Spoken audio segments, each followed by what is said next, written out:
Le bélier a seulement 14 mois. Il coûte plus de 50 millions de francs CFA. Vous ne me croyez pas? Est-ce que ce mouton a 50 millions de francs? Non, non, non. Ce mouton, c'est un ladoum. Mais c'est quoi un ladoum en fait? Les ladoums sont des moutons améliorés, dont l'amélioration a commencé dans les années 90. Le ladoum doit se différencier des autres par leur gabarit, leur taille et puis leur foie. En plus de cela, il y a la beauté aussi. Élever un ladoum, ce n'est pas un long fleuve tranquille. Chaque détail compte. La génétique, l'hygiène et surtout l'alimentation.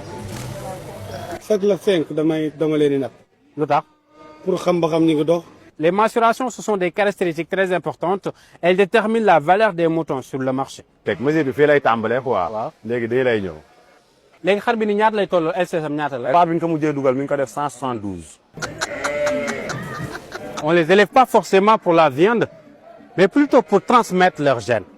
C'est ça qui justifie certains prix. Hein? C'est le fait que ce soit de la semence et de la semence qui est un peu rare. Des gens qui désirent améliorer leur cheptel, ils se procurent le ladoum. C'est le cas pour moi, je suis venu juste pour découvrir, pour investir.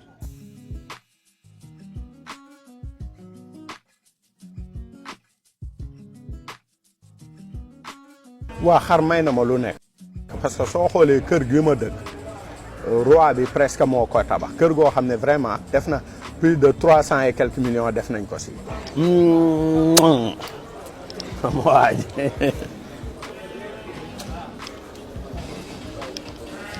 L'élevage de ladoum est un écosystème avec ses différents métiers. Ces colis ont été fabriqués par des artisans locaux qui les proposent aux éleveurs. Tous ces trucs sont des emplois créés par l'élevage du ladoum. Il y a aussi des gens qui viennent de temps en temps laver les moutons, généralement chaque week-end.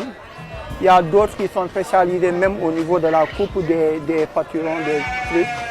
Il y a d'autres aussi qui sont là pour écorner les animaux, pour rendre encore plus joli.